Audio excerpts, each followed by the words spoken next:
reflections on service and vocation. Please join me in welcoming Dr. Jimmy Menkhaus. Thank you.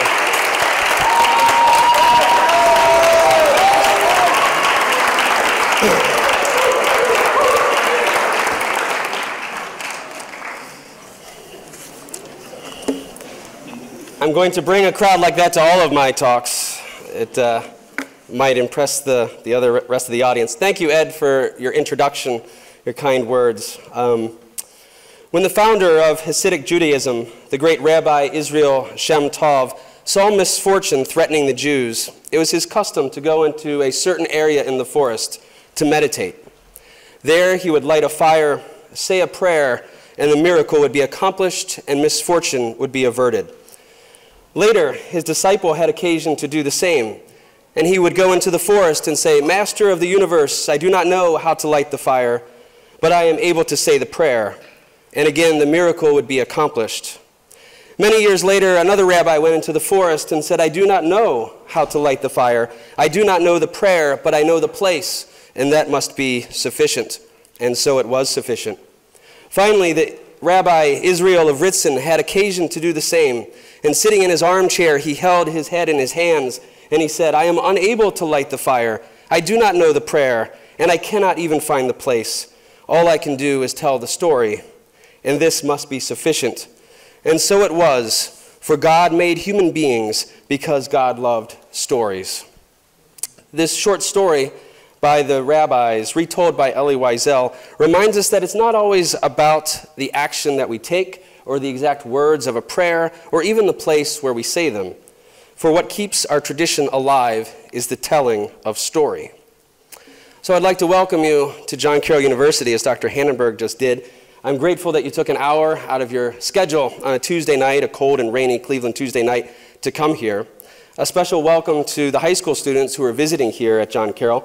As Dr. Hannenberg said, I've spent over half my life here in some capacity, as either an undergraduate, graduate student, resident minister, or part-time teacher. A special welcome to the John Carroll faculty and students who are here as well. Especially there's some faculty here who served as my mentors and teachers. So it's a very special opportunity that I have to give a lecture like this to not only my current students at the high school and college level, but also to those who helped make me the person who I am. And finally, welcome to anyone else from the community in Cleveland. Welcome to John Carroll. So the first thing I did when I woke up this morning, I pulled out my phone to check and see when the Guardians game had been moved to. I was hoping against hope when I went to bed last night that it wouldn't conflict with the talk, and then I see that it says 4 o'clock. And I had this image in my mind. There was an episode of The Simpsons that I remember when I was a young child, and there's this preacher talking to this huge church, and there's only 2 people sitting in the congregation. And the preacher gets up and he says, "It's so wonderful that some of you were willing to go against the allure of the big game." And one of the people in the audience jumps up and says, "Oh my gosh, I forgot the game." And he runs out the door. So there's only one person left in the church. So I'm thankful. If there's anyone here who doesn't know that the Guardians are playing right now, I hear it's not going well for them. But if you don't know, then thank you for missing the big game and being here. I've given people my word that I won't go much past 8 o'clock, because there's a lot of things that you can be doing right now. For the high school students, probably to go home, get some sleep, do some homework. For those who have jobs tomorrow, for the college students, going back to your dorm and doing some homework before going to O'Reilly's. So thank you so much for being here, and I will stick to trying to be around 8 o'clock and completing. On your chair, you'll find a handout for those who have a chair. I apologize to those who do not. There's a handout which is kind of a who's who of the players in the game for our presentation this evening. On the front side is just some basic information about some people that I'll mention. On the back side is some good propaganda about my book. So please make sure to take it with you. And if you need to prove to a professor or to a teacher that you are here, the handout's a great opportunity, a great thing to take with you. Okay, so those are all my introductory comments. So tonight we're going to be talking about storytelling, stories of vocation and service. My first point, I'm going to make 3 points. We used to joke in school that every good talk has 3 points, some sort of Jesuit trick that they say. Jesuit-educated people have to make 3-pointed conversations. So I'm going to have 3 points. My first point is this. Vocation isn't so much about what you choose to do, but is about the person you choose to be. So again, vocation isn't that much, so much about the thing you choose to do, the career that you decide to do, the major that you decide to take, but is more about the person that you choose to be. Vocation is from the root word in Latin vocare, which means to call. And so we talk about your vocation, your calling. But again, I want to invite you to see it not just as a calling to a thing, to a place, to a career, but as to the type of person that you want to become. My mentor, a man named Father Howard Gray, who passed away in a tragic car accident in 2018, is one of the 4 characters on the front side of your handout. He wrote a document called Soul Education. And in this document, he says that a soul education is, quote, the appropriation, in other words, the taking on, of teaching, experience, and insight that mark a defining moment in a person's life. So again, the appropriation, the taking on of teaching, experience, and insight that mark a defining moment in a person's life. Okay, the Latin word, here's some more Latin for you, the Latin word for soul is anima, from which we get the English word animation. So if you think about what it means to do a drawing, an animation, you're bringing it to life. So the idea of the soul, the anima, animation, what brings your soul to life? I had a friend who is, he's a good artist, and he and I were in middle school together, and he would always sit and draw little stick figures on the corner of his sheets of paper in his notebooks. And he would draw them in such a way that, the first time the figure's like this, and then it slowly moves, and the next one moves like this. And so when you flip through the flip book, you see that the figure moves like this. And that's how, we have cartoons in the early days. That's how they made cartoons. So the animation of a cartoon is what brings it to life. Okay? And so when Father Gray talks about this idea of the soul education, the anima education, it's asking us, how is our soul brought to life? And so to use a cheesy analogy, what is the flip book of your life? What is the thing that brings your soul alive when it flips, when it metaphorically moves in such a way to animate it, to create? And I think that very much this is what we are trying to do at Catholic schools, whether you're at a high school or a college, a student here at John Carroll, a graduate of a Catholic high school or college. We're asking ourselves, what is it that animated our lives? What is it that brought us to life in such a way that we try to discover who is the woman or man that you're called to be in the world? What brings you alive? There's a great danger in ignoring this question of what brings you alive. So I'm going to share a story about a good friend of mine who we grew up together. He was like a younger brother to me. His name was Mike. We called him Mac as his nickname. And so Mac was, as I said, a very good friend, 2 years younger than me. He ended up going to Ohio State for college, and I came here to John Carroll University. And as we would get together in Cincinnati, where we're both from, on breaks, we always talk about, hey, how's it going? How are things, how are you enjoying school? And so after he graduated, he stayed in Columbus, and I stayed here in Cleveland for a number of years. And we would still get together on breaks and talk about things and catch up. And I slowly began to see some changes in my friend Mac, where he was really unhappy all the time. And I'd say, hey, what's going on? And he'd say, well, I really hate my job. And he was working in Columbus for the state of Ohio doing taxation stuff. And he was really good at it. And he was also really good at computers. And so he was, sitting in this office cubicle and doing all this work day after day. But the thing about Mac is that the type of person he was, he loved to be outside. He had a motorcycle. He loved to go camping. He loved to just be, have that notion of the outdoors, the freedom. And so here's this person who, was at his temperament, the type of person who loved to be outside and on the go, squished into this small cubicle where he would work day after day. And year after year, I would say, hey, you hate your job so much. Why don't you switch? Why don't you do something else? And he would say, well, I make so much money. He said, I would go and I'd say to give my 2 weeks notice, and people would say, we really don't want to lose you. We'll give you a raise. Would you be willing to stay? Because he had these skills, these qualities that were so valuable. And he said he did that twice. He went and he said, I'm going to give my 2 weeks notice, and they convinced him to stay. And I would say, money isn't everything. And he'd say, but with this job, I could retire around the age of 50, 55, and I could travel the world because I will have saved all this money. And he said, this is, it's not about the money, it's about the freedom. And so he was willing to say, I'll be unhappy for all these years because of what it would eventually lead up to.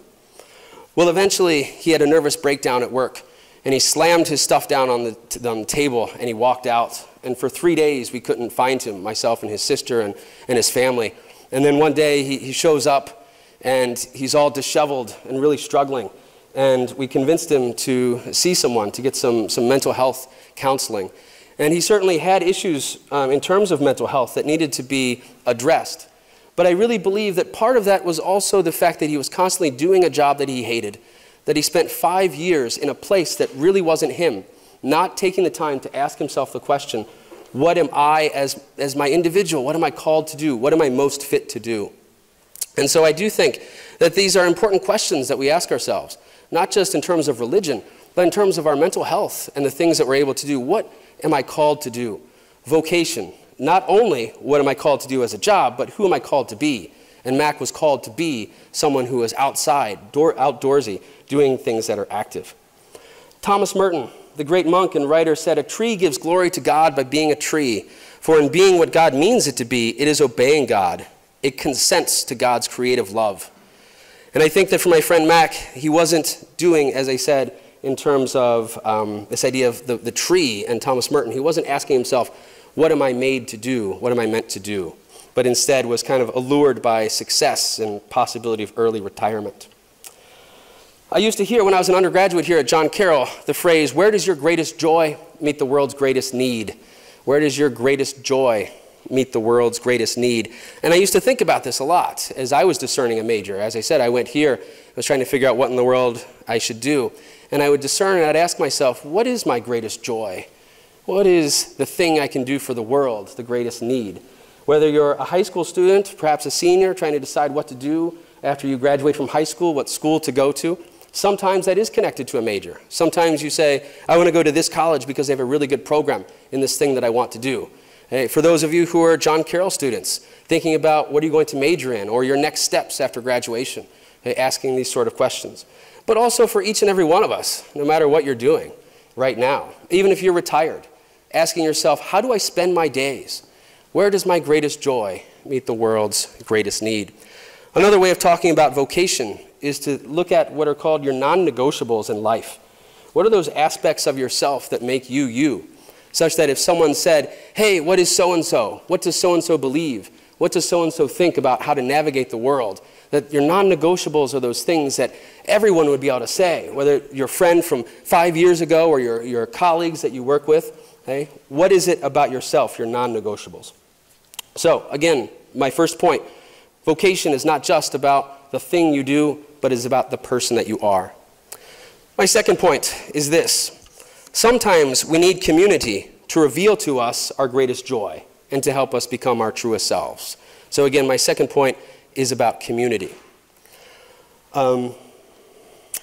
Dorothy Day, the great Catholic activist Dorothy Day wrote, "We have all known the long loneliness, and we have learned that the only solution is love, and that love comes from community." What a powerful phrase or statement. I'm going to read it again. "We have all known the long loneliness," Dorothy Day says, "and we have learned that the only solution is love, and that love comes from community." When I was a resident minister here at John Carroll, I lived in Pacelli Hall, which was at the time the all-male freshman hall, which was always exciting. I lived there for 2 years, fascinating time in my life. And there was one day when a young student came to me and he said, knocked on my door pretty early on in the fall. And he said, hey, I'm a transfer student, he said, and I'm really having a tough time fitting in, because he was a junior, so he was 2 years older than the rest of the students who were there. And so he was asking, how can I meet some people? Where can I go to try to fit in? And so I said to him, I work on this retreat called Manresa, and I really think that you would get a lot out of going on this retreat, because there's a lot of great people here, and it's a great way to meet people. And so I encourage you to sign up. And he said, well, where do I go to sign up? And I said, well, currently students wait for 6 hours in line to get onto this retreat. So over in the atrium, this coming Sunday, there's going to be a line of students. They only take 45 or 50, and the line to get on this retreat, you'll have to sit there for about 6 or 7 hours, but I really encourage you to do it. And lo and behold, he listened to me. I was very thankful, and I went over there on that Sunday to go and talk to the students and see them.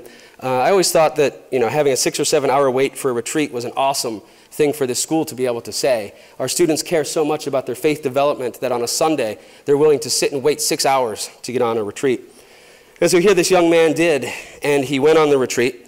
And on the final day of the retreat, all the students have an opportunity to kind of share something about their experience on the retreat. And so this young man raised his hand that he wanted to say something.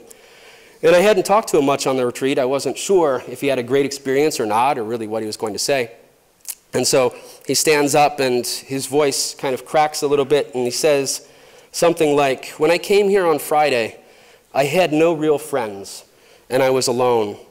But now I know that in leaving this retreat, I have a community of people who care about me, and I know that I have a person to go to, a place to go to when I'm struggling." And he started to cry, and the entirety of the retreat group, all 45 or so students, stood up and gave him a huge hug. And I remember thinking how awesome that was community right there in front of me. Here was this young man who came on this retreat, who felt for the first couple of months in being here that he didn't have a place, and suddenly he stands up, has this experience, and feels loved and accepted. And for the remainder of his year and a half here, I never saw him eating alone. I never saw him on his own. I always saw him with a group of people. And at his graduation, he came over and thanked me. And he said, "Hey, you know, none of this would have been possible if you hadn't encouraged me to go on that retreat." He said, "I was thinking about transferring again to another school because I didn't feel that I fit in or that anyone here understood me. But because I went on this retreat, I now know that there are people here who care about me." And he gave me a hug. And I was incredibly touched and so happy for him that he had found his place because of community. We've all known the long loneliness, just as this student did, and the answer for it, Dorothy Day says, is community. And I think the gospel writers understand this as well, especially in the Gospel of Luke. There is a scripture scholar named Eugene Leverdier who has a book where he talks about the Gospel of Luke through meals and coming together for table fellowship. And perhaps the most famous passage, one of the most famous passages in the Gospel of Luke is Luke 15, the story of the prodigal son. But prior to the prodigal son, there's a triad, three groups of things, three groups of lost. There's the lost coin, the lost sheep, and the lost son, the prodigal son at the end. And so even prior to that, the first couple lines of Luke 15 begin by saying, "And Jesus ate with sinners and tax collectors, and the Pharisees derided his decision."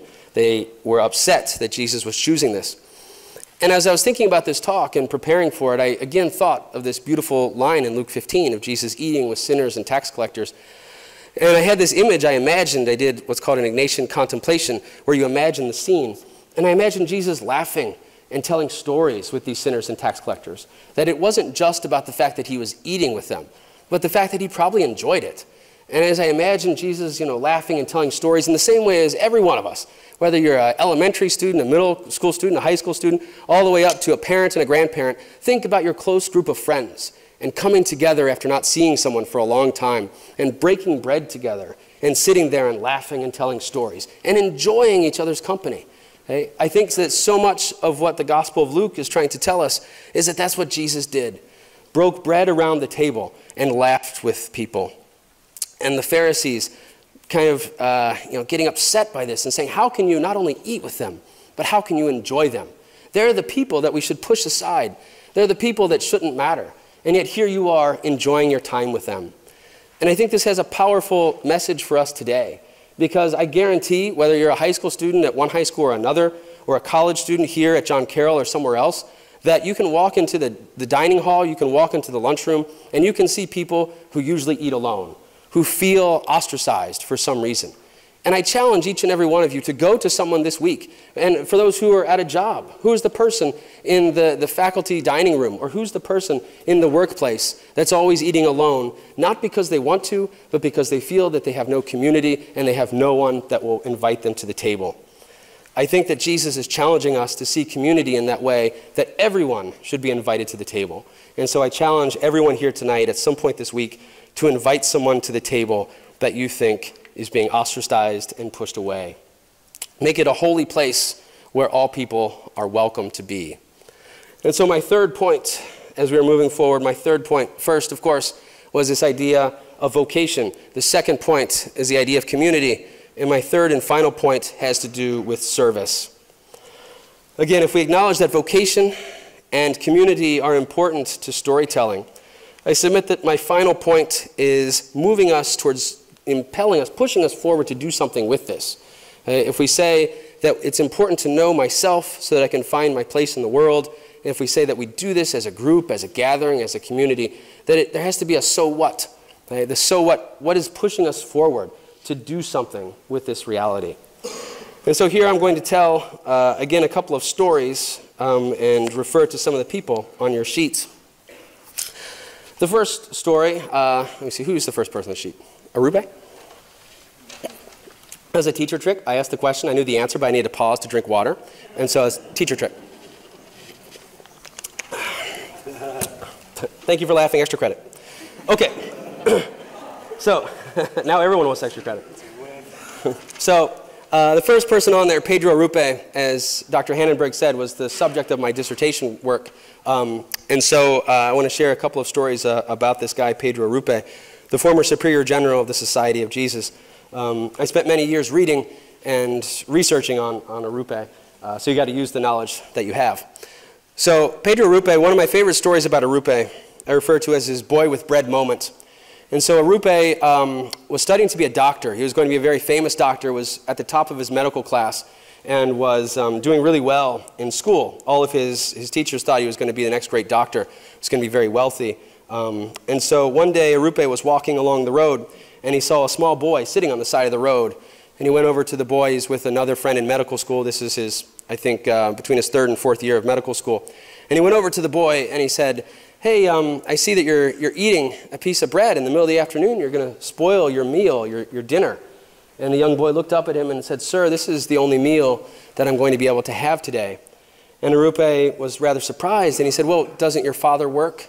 And the young boy said, well, sir, actually, I don't have a father. I just have a mother who supports myself and my siblings. And this is the only thing that she's able to afford. This is the only meal that I'm going to have today. And Arrupe says he was shocked because it was the first time he had encountered the hunger of a small child. And he said the image of this young child's face was something that stayed with him for the rest of his life. I refer to this as Arrupe's boy with bread moment because it was one of, I'd say, one of three experiences that caused him to leave medical school and to end up going on and joining the Jesuits and in many ways changing the Jesuits forever to more what we know of them today.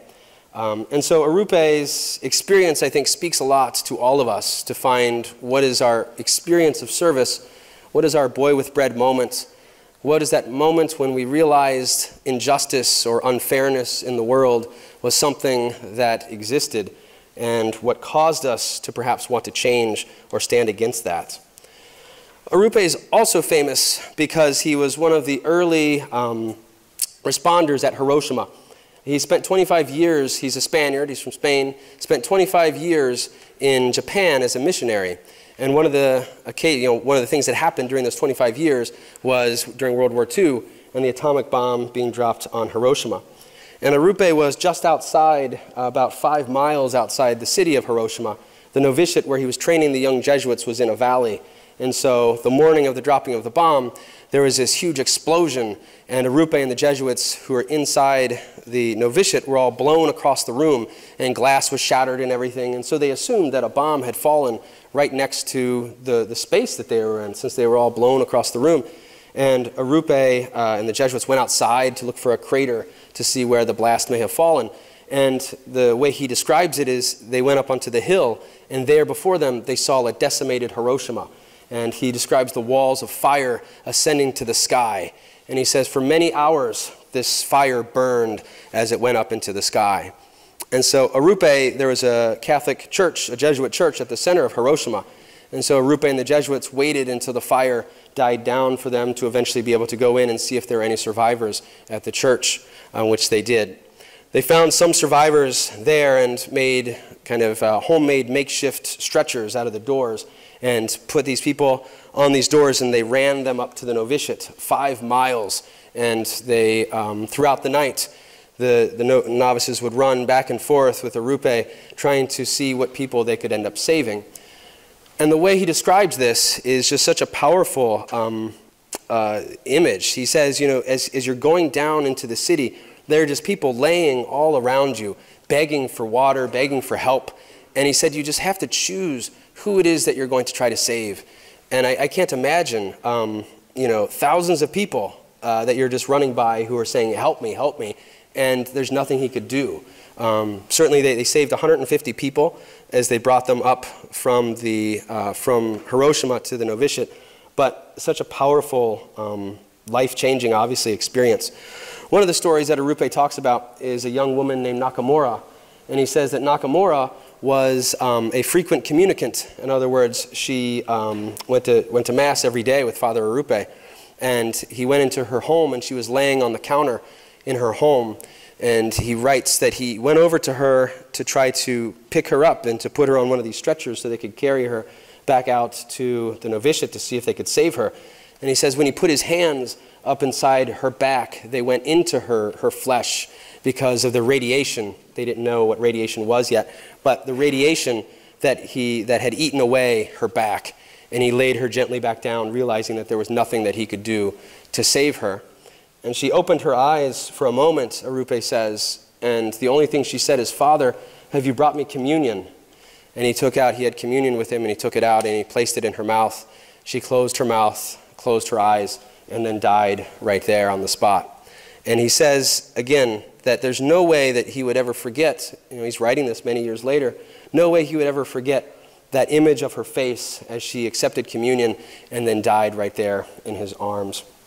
And there are so many stories that Arupe has similar to that I certainly encourage you, if you're interested, to read some of Arupe's discussion on his experience at Hiroshima. A second person who I want to mention a few things about, Blessed Basil Moreau, Father Moreau, much more familiar to the Gilmore crowd, Father Moreau, has a document called A Christian Education, which was written in 1856 and grew out of Moreau's desire to establish an education system that would help in France after the destruction of the education system that had been occurring from the French Revolution and forward. And his hope was to create young people who would be, as he said, better citizens of heaven and of earth. And in this document, A Christian Education, he talks about a Holy Cross Catholic educator and the types of skills and beliefs that a Holy Cross Catholic educator should have, such as care for the progress of one's students. Teachers should always be happy when students achieve elements of virtue. Teachers should always treat students equally. However, Moreau says there can be special attention given to students who are from, quote, poor places, or to whom no other preference is shown. Those who have the least of knowledge and opportunity should be given preference to be able to have that. Moreau refers to the gift of an educator as zeal, the desire to make God known, loved, and served. I recently heard a story about Father Moreau where he was in a deep state of prayer in a very difficult time in his life when he was thinking about whether he regretted founding the Congregation of Holy Cross. And in this very powerful desolation, this moment of sadness and uncertainty, he stood up and walked over to the tabernacle in the chapel where he was praying, and he knocked on the door of the tabernacle. And in that moment, he had this reflection, this realization, that if we allow Christ to stay as a prisoner in the tabernacle, we don't allow Jesus to go into the world. And what we need to do is allow Jesus to go out into the world and to change the world. That we don't want to keep Christ as one who is kind of stuck in a place, as sometimes our visual, when we see the tabernacle, we see it closed as though Jesus is stuck inside. But we need to open the door, similar to perhaps the Pope, John the 23rd, who started Vatican II, which Dr. Hannenberg has written extensively on, open wide the doors of the church to let the fresh air into the church. A change, a sign of the times, they talk about with Vatican II.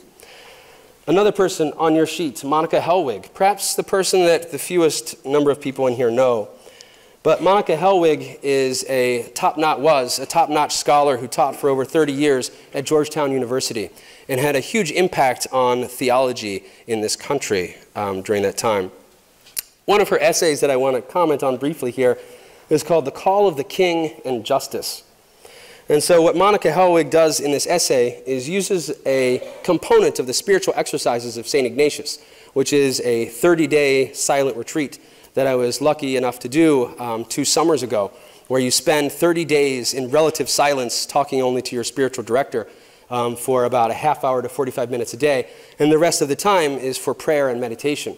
And it really is one of the most countercultural / amazing things that I have ever done, to really spend 30 days reflecting on yourself, reflecting on your relationship with God, having an opportunity to really detox from all the noise in the world and to just sit there and experience, and to sit by the ocean and to just, take in the world. It was an amazing experience. So if you're ever interested in talking to me about either a 3-day retreat or an 8-day retreat or a 30-day retreat, all are possibilities depending on how you feel you're able to be quiet, which, is up to you, about knowing yourself. And so again, Monica Helwig takes one of those meditations from this long 30-day retreat, and she unpacks it and talks about what it means for the world. And this meditation that she decided to use is called the Call of the King. In the Call of the King meditation, Ignatius, who created the spiritual exercises, which Father Moreau did and obviously Arupe did as a Jesuit, is, again, a series of meditations. And this Call of the King invites a person at the beginning of the second week of your meditations to envision, and we don't use a lot of king language, so Monica Helwig says perhaps in our country at this time the use of the word king isn't as helpful. Perhaps imagine a leader. Imagine the greatest leader that you can think of. What are the kind of attributes that this great leader has? What is their style of leadership? What is their goal? What is their hope for people? And so the Call of the King, or we'll call it the Call of the Leader as a modification for our time, Helwig asks us then to imagine the type of kingdom that this person has. And ultimately what she's getting at here is kind of Jesus as the king. Again, a phrase that might not be as helpful for us now, but Jesus as the king, as the person who calls us to work in the world, to do these things that the king decides, this ideal king. And so Helwig reminds us in this article that a lot of times kings of this world, leaders of this world, call us to look for things like wealth and honor and pride. But Christ as the king, Christ as the ruler, calls us not to look for wealth, honor, and pride, but instead to look for what Dean Brackley refers to as downward mobility. In other words, not about looking at how can you kind of best the world and take control of things, but how is it that you can be a servant leader? How is it that you can do things to call other people to be their best selves without trying to better them, make them better instead of bettering them, perhaps. So this doesn't mean that we don't try hard in school, we don't try to get good jobs, we don't try to earn money so that we can provide for our families. But it means that as you're doing these things, you use the privilege that you have, the place in society as a CEO or as a person in charge of a business or as a person in education. You say, how is it that I can make the experience of everyone else better? How is it that I can open wide their possibilities to encourage people to grow and to meet their full potential? And so Helwig's article ultimately challenges people to say, as we imagine this notion of the kingdom, that it's not just, us, but it is everyone. Our actions for the common good, our actions have ramifications everywhere. And how is it that we can do things knowing that these ramifications are so great? So in looking back at these three figures and what I've been trying to say, Arupe, in terms of kind of justice, small examples, our internal call, our boy with bread moment, to ask ourselves, how are we called? And to care for the individual as he did in Hiroshima. For Moreau, asking us, how can we, perhaps as educators, those who are in the education system, how are we called to care for people, especially those who have the least of opportunity, who don't have the same opportunities as everyone else? And for Helwig, asking us, how can we then see the wider picture, the bigger idea, the ramifications of our decisions, and how they can affect everyone? So I have two final stories that I would like to share and unpack before we call it a day. The first is a personal one that I hope will pull all three of my big points together. Big points being, first one, vocation, second one, community, third one, that they are moving us towards service. And so, it's a great time for another water break. I didn't have anything catchy to say, though. As I do in class, reflect on my points for a moment. Another teacher trick. Okay, two final stories. When I was in my final semester here, before I came back here again, I was teaching part-time for the Theology and Religious Studies department and had the opportunity to go to Honduras with the Bowler School of Business program, Bowler School of Business, had a class called Entrepreneurial Development that was trying to help the John Carroll students brainstorm ways that some of the younger children in Honduras would be able to develop entrepreneurial programs such that they could save money and eventually go on to trade schools. So the goal was how can they, so this is the class of John Carroll students, how can they kind of create opportunities so that the young boys in this orphanage could then do it for themselves, like save enough money so that they could end up going to trade schools and kind of have that pride that they were able to do this. And so I was very blessed with this opportunity to go, and I accompanied the John Carroll students as kind of like the person helping with reflection each evening. And so in the afternoons, they would work with these boys in this orphanage and teach these entrepreneurial classes. And then in the mornings, we would travel to some of the villages in the mountains where, you know, their incredible poverty that you would see, and spending time with some of the people there. And so on our final day of doing this, we went up to this village, which was in the mountains, and it took 2 hours for us to get there from where we were staying. And as we were headed up in the bus up the mountain, there was this man who was walking up on the street, and the people in charge of our trip, Karen and John, said, "Oh, you know, we know him. Go ahead and pick him up and invite him onto this bus." And so this man comes onto the bus with me and the John Carroll students, and the people who knew Spanish moved forward, and they were interacting and talking to this man, who I later discovered his name was Mancho. And so we get to this village, and you know, Mancho gets out, and through a translator, he explains that he will be talking to us again a little bit later, but that we should go and walk around the village and talk to people, and then come back and meet some of the children that he was teaching. And we found out he was the grammar school teacher. And so after walking around the village, we came back, and Mancho asked the little students to all line up, and they shook our hands as they were walking through. And at the end, the students asked a couple of questions to Mancho. And one of the students asked a very a great question. They said, "Mancho, could you tell us, how is it that you find hope?" The student said, "We look around and we see all this sadness. We see, you know," he had told us that there was almost 0% employment in this village. In other words, most of these little kids in growing up would never have a chance to even get a job. And the village was so far away from the road that they weren't able to get to the road, which would help them to, you know, the capital or to another city in order to get a job. And the student said, "Mancho, where do you find hope?" And he said, you know, through a translator, he said 3 months prior to that, he had gone to the capital, to Tegucigalpa, and there he had come upon one of his former students who was a clerk in a store. And he said, "That's the reason that I do all of this." He said, in the hopes that one of these, and there were about 20 students, 20 young students, in the hopes that one of these students would be able to escape the poverty of this village and would be able to find a job as a clerk in a store. And we say to ourselves, we think, you know, aren't there so many more better jobs that one can reach for?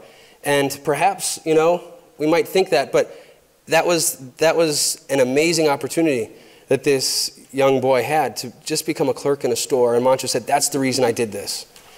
And I was so shocked, as we all were, by how strong this man's hope was in these students. And we later found out that 3 days a week, Mancho walks up this mountain an hour and a half to teach these kids for half a day, and then walks back down the mountain. An hour and a half walk to school. I complain about my 30-minute commute. There are days I think to myself when I'm like, God, I don't want to drive across town again. I think to myself, Mancho walks for an hour and a half, and he does it 3 days a week. And then he teaches these kids, and these are kids that probably most of them will never end up being able to get jobs and escaping this poverty. And then he walks back down the mountain to his family where they live. And I say to myself, that is what it means to be a teacher. A teacher in Spanish, professor. I was just finishing my degree at Duquesne, and I knew that, you know, the word professor was teacher in Spanish, and professor was what I was hoping to do and to become. And I said to myself, if I'm ever able to be half the professor that Mancho is, then I'm doing okay. The St. Ignatius prayer for generosity, for those who are Jesuit educated might know, Ignatius says, to give and not to count the cost, to fight and not to heed the wounds, to toil and not to seek for rest, to labor and not to ask for any reward except that of knowing that I'm doing your holy will. I believe Mancho to be the embodiment of this. And to make matters even more impressive, ridiculous, Mancho had not been paid for 3 or 4 months because there in Honduras, teachers are paid through the government. And there's a fair amount of corruption in the government, especially in the education system. So not only does he do this walk, but he does this walk day after day, knowing the likelihood he's going to get paid is very little. Why does he do it? I don't know. Hope, belief that perhaps his vocation is to work with these children. Perhaps it's a love of the students that he has. Whatever answer he would give if he were here tonight is something that I, again, hope that I can someday become at least half the teacher that Mancho is. The other person on the sheet that I had mentioned, my mentor, Father Howard Gray, I want to share a story about him before we close. So a number of years ago, when I was in graduate school here, just finishing graduate school, Father Gray and I became very close, and we had this joke that whenever some of our friends would get married and they'd ask Father Gray to do the wedding, I was always Father Gray's chauffeur. So there were some days I had to drive Father Gray like all the way to Baltimore from Cleveland, and there were some days when I drive around, and so I always joked that I had I was the third best person at this event. You had the bride and the groom, but then you had me being the chauffeur for Father Gray, which was just a great blessing. Any time to spend time with my mentor was a true gift. And so on this particular occasion, I remember I was giving Father Gray a ride back from a wedding. I was dropping him off at his sister's. And I had just been through a very difficult time in my life, perhaps the most difficult, a series of personal experiences that were incredibly disabling. And so I was really struggling. And Father Gray knew about the circumstances around this. And I wanted to ask really to your mentor, to a person who's like a second father to me. I wanted to say, Father Gray, what can I do to pull my life back together and to pull myself up from this incredibly low point? And I was just trying to, kind of get up the nerve and how to ask. And so as we pulled into his sister's residence and I got out and I opened the door for him and got his bags out, I finally got up the courage and I said, Father Gray, I just don't know what to do. And I was expecting him to have some beautiful, long, speech, kind of telling me exactly how to fix my life and make my life better. And he looks at me and he puts his hand on my shoulder and he says, Jimmy, live your life. He picked up his bag and he walked into his sister's. And I thought, live my life? Like, I waited for 45 minutes getting up the courage, and that's all he's got to give me is live my life? So for 2 minutes, I was a little salty. I was like, I can't believe that this is, this man's brilliant. He's done all these great things. And that's the best he could come up with. There's no magical words to fix my problem, to heal my soul. And so as I was driving away, I kept hearing him say it over and over again. And he said, you know what? Maybe that is exactly what I needed to hear. But it took a long time for me to grow into that. My high school students will say, that Facebook isn't cool anymore. But back when Facebook was cool, and I had one, that was my quote on my profile, live your life, Father Gray. That was the only quote that I had on my profile, because I wanted to make sure that anytime I went on Facebook, I saw it. And that over and over again, I kept telling myself, live my life. What does it mean? What does it mean? And in a lot of ways, every kind of new season of my life, I remember him saying that to me in his gentle, loving way, and it reveals something new to me. And I think that what he was saying there is exactly the theme of the 3 points that I've been trying to share with you this evening. I think first off, he was trying to tell me to find my own way, that this horrible experience that I was going through wasn't the thing that was going to define me, that there was so much more to me than this experience that I was going through. I think that he was encouraging me in the same way to reach out to community and to realize that there were people that loved me and that would care for me and kind of help me and pull me out of this difficult experience I was having. Okay? And I think ultimately he was also saying, find what it is that's greater than you that you can then go and push forward. How can you be of service to the world? What is the thing, the gift that I might be able to give to people? I think is what he was helping me to realize. And so I'd like to read, by way of conclusion, and also segue to my book, by way of conclusion, a snippet from the book, which is a homily of Father Gray's that I cite here. So he gave this homily. Father Gray spent 6 years here at John Carroll as the vice president for mission and identity. And this is, he was giving the baccalaureate homily before the end of his time here, and then he went on to Georgetown, where he was the assistant to the president at Georgetown for a number of years. And so this is a baccalaureate homily that he gave here at John Carroll. When Christ Jesus ascends to the Father, he brings a love that has no ending for people where they are, as they are, so that the whole texture of the human family has been blessed and brought before the Father because every part of everyone he met became part of him. And if we asked him, Jesus, what do you leave this world? Where is your library? Where is your lab? Where is your corporation? Where is your entourage, or at least where is your plan? He comes empty-handed. I have nothing except those who followed me. Therefore, he will continue to be who he is through who they are. Now they must go forth, and they must witness to all that he was and taught. Given that reality through the window of Christ, what if we peer in the other side and I say, what is the window of reality into a graduate of John Carroll? The reality is the greatest gift you can give to God is yourself, who you are. Your mind has been honed and trained. Your hands have been given skills, but far more important is what has happened to your heart. How has that been touched? We like to feel that it has been touched so that when you leave this school, your heart will ache every time you see some kid going to bed at night hungry.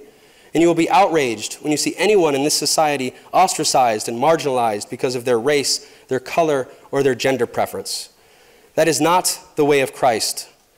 You have been told and you have been entrusted to bear witness of Christ that in the kingdom of God there are no outcasts. The net is wide and strong, and it will gather together many, and I want to be one of the workers that pull it to shore. I think Father Gray's homily, again, is a great encapsulation of everything that I've been trying to explain tonight. We see the sense of vocation in who you are. We see the work of community, of people gathering together, and we see the impetus, the drive for all of that is the importance of service for others. And so as you leave this talk tonight, I hope that you leave with a sense that vocation is about who you are and that you continue, no matter what grade you're in, whether you're in high school or college, whether you're a parent or a grandparent, whatever stage of life you're in. Vocation is about the person that you are and cultivating that and working to make it so. With the sense and the importance of people in your lives, I hope that I can say we all have people. We all have some people who love us and care for us and look after us. And to realize that during our difficult times, those people are the community. Because, as Dorothy Day said, we have all known the long loneliness. Who in here has not had a time or an experience where they've been alone in a way that they didn't want to be lonely, or felt kind of outside of the group or the collective, or looked longingly and said, I wish I was a part of that? I suspect that there are very few people who haven't felt that in this room. And finally, asking yourself, where does your joy meet the world's greatest need? What can you do to make this world a better place? Because ultimately, in looking at Catholic education, that you're here at high school or college or whatever, you're here because you want, I hope, to make the world better than when you entered it, to leave it a better place than you found it. So these are the stories that I've been sharing with you tonight of some of these people, of my own experiences. But ultimately, the question is, what is your story? If you were going to stand up here and give this talk and infuse some of your stories and experiences, what would your talk be? What would your story be? And I challenge you to reflect on that. Because as we heard in the beginning, God made human beings because God loves stories. And I truly think that God loves all of your stories as well. Thank you very much.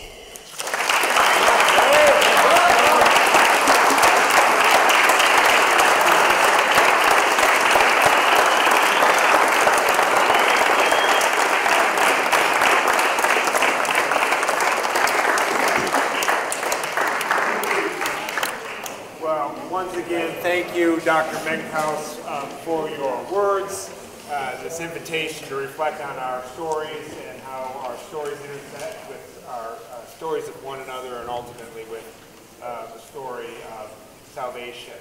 I talked to Jimmy beforehand, and as I said, we have some of his books available for sale. They're on a table in the corner there. I want to suggest, if it's okay with you, to have Dr. Menkhaus hang out up at the front of the room. Yep, that sounds so good. that if you want to buy a book and have him sign it, he can sign it up here on the podium. Or if you'd just like to come up and talk to him or ask any questions, we figured it would be better just to do sort of one-on-one questions rather than a big Q&A, so that those who do need to leave can leave. There's, I still see cookies and some lemonade in the back, so help yourself, stay as long as you like. Thank you for coming. Have a good night. Thank you.